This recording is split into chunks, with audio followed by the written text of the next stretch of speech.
All right, let's talk about COVID again. It is February, and here is our COVID update.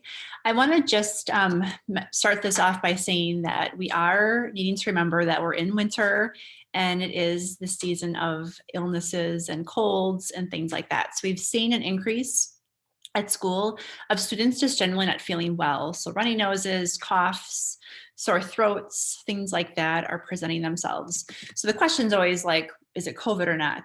So I just need to remind everybody that if your child is showing symptoms that match COVID, so kind of go back to that chart that we really talked about at the start of the school year. If they have the 2 or more symptoms on that bottom and 1 on the top, you need to still get your child tested for COVID. So we can't dismiss it that it's just the common cold. We still need to make sure that we are following that chart.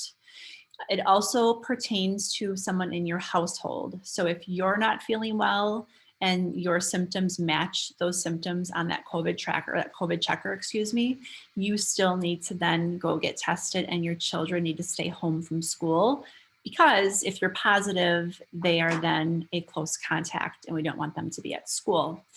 A reminder as well, if your child is home due to COVID symptoms, or if you have COVID symptoms, or anybody living in the same house as your child, please, please, please fill out the form on our Lumen Christi school site. If it's you, you would just fill it out and say, Mom is having COVID symptoms, my children are staying home. That tracker has really been a lifesaver for us to keep everything organized within our school, to know which students are out, how long they're out, and really for us to kind of check in and see how things are going. It's worked really, really well these first months of the school year. So please continue to do that practice.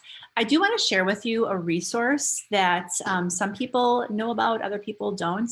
I said this a lot in the summer, September, October, and people kind of attest to this, that once you find out that you are a close contact or you have these symptoms of COVID, people are like, where do I go? What do I do? What's my next step? So they usually call Kim at school and she walks them through that. I want to show you a resource today that you can bookmark on your computer, that if you would need to get tested, it is a really great resource to have to guide you to the closest testing location. So I'm going to share my screen with you. You're simply going to